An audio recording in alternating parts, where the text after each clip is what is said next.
This is the ultimate guide on how to beat the Witness in the final encounter of the Iconoclasm campaign mission.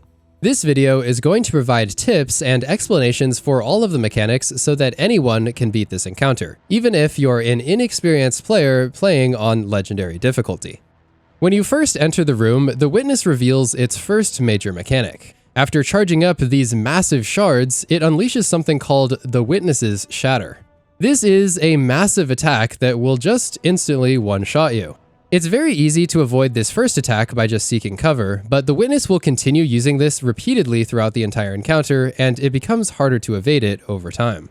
Luckily, there are a few things to help warn you that this attack is about to happen. First of all, there are the visuals, but more importantly, there is also this sound effect that kind of sounds like a sword being drawn, and then also this text will appear in the bottom left warning you that the attack is coming. Whenever you see this, just drop everything and run to cover no matter what. Following the Witness's first use of that Shatter ability, the first Subjugator will spawn in, and these are really the true bosses that we are fighting against in this encounter. As soon as the first one spawns, I recommend burning it down to half health as fast as possible. You can easily do this with a Celestial Nighthawk Golden Gun, but you can also just use your heavy ammo or any other super as well.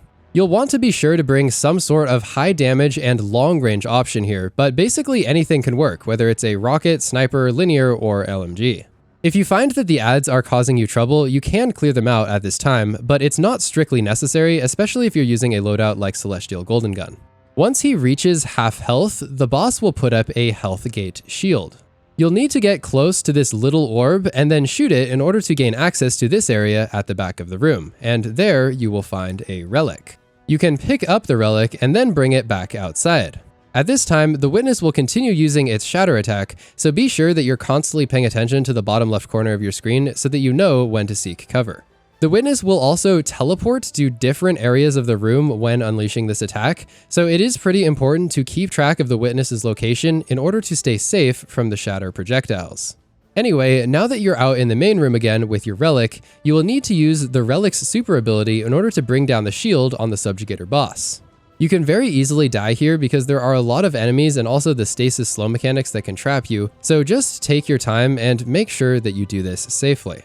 Once the right opportunity presents itself, go nearby to the Subjugator, unleash the super, and then instantly turn around and use the Relic light attack to travel to this exact location right here. As soon as you get here, this little crack in the floor will start unleashing light and it will give you infinite blocking energy with your Relic, and you should proceed to immediately start blocking. While you are blocking, you will be immune to all damage, so you just basically want to chill in this exact location. The Witness will proceed to summon this massive tornado that will annihilate you if you're not using the block ability, so just continue standing here and blocking the whole time. If you're playing with other players, they get a great opportunity to just deal massive damage to the boss while standing in the bubble, so this is a really easy time to melt it down. The enemies will sometimes throw stasis freezing effects at you, and you definitely want to make sure you avoid those so that you don't get frozen and messed up. After the tornado finishes, the Relic will disappear and you will enter another damage and ad clear phase.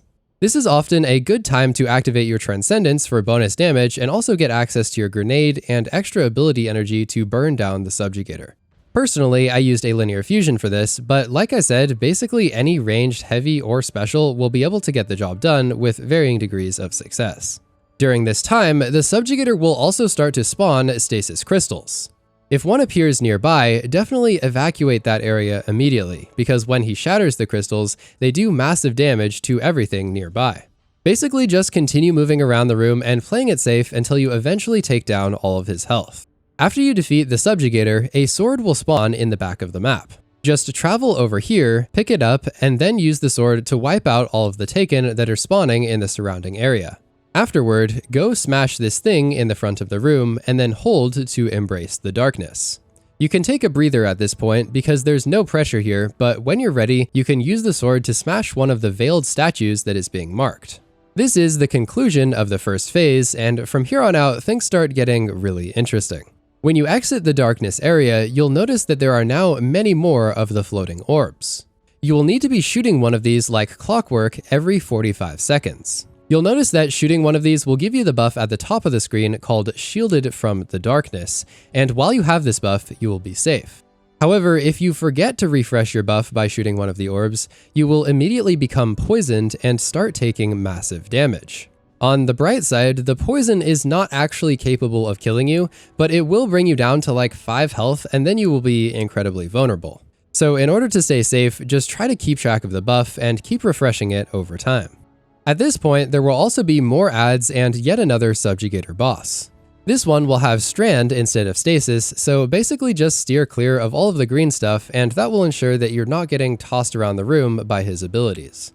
You should probably clear out the ads, and then by this point you might have another super that you can use to take the boss down to half health again. If you don't have a super though, you can just continue using your heavy or any ranged weapon until he gets to half health and his shield appears. Just like the first round, you will need to claim a relic in order to bring his shield down, but this time it will be on the opposite side of the room. Once you pick it up, use your super just like before, and then proceed to the middle of the room again so that you can use your infinite shield during the big whirlwind tornado thing.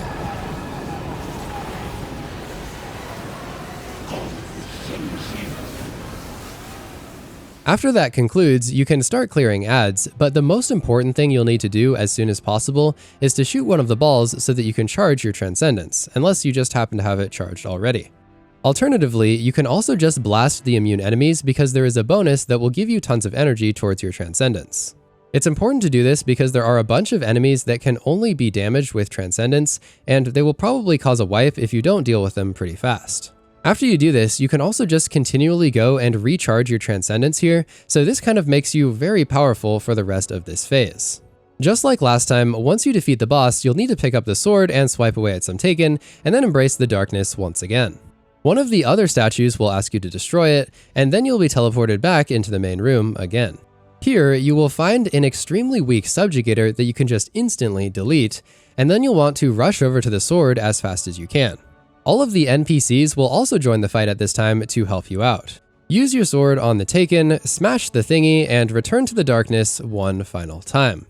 After destroying the final statue, the Witness gets super pissed and takes you down to 1 HP, and then teleports you to this other area. Health regeneration is disabled here, so you will be stuck at 1 health forever. A timer will start ticking down from 90 seconds, and that is how long you have to escape. You will need to pick up the relic and then continue to block with it since you are only at 1 health. There will be a bunch more of those cracks in the floor that will let you block infinitely. Just continue blocking and constantly moving forward at all times. More of the energy sources will appear as you go, so as long as you keep moving, you will be able to continue blocking for the entire length of the passage. After you reach the end of this platform, congratulations, you have finished the encounter. Please like this video if you find it helpful, and I wish you all of the best of luck with the final shape. And also, subscribe.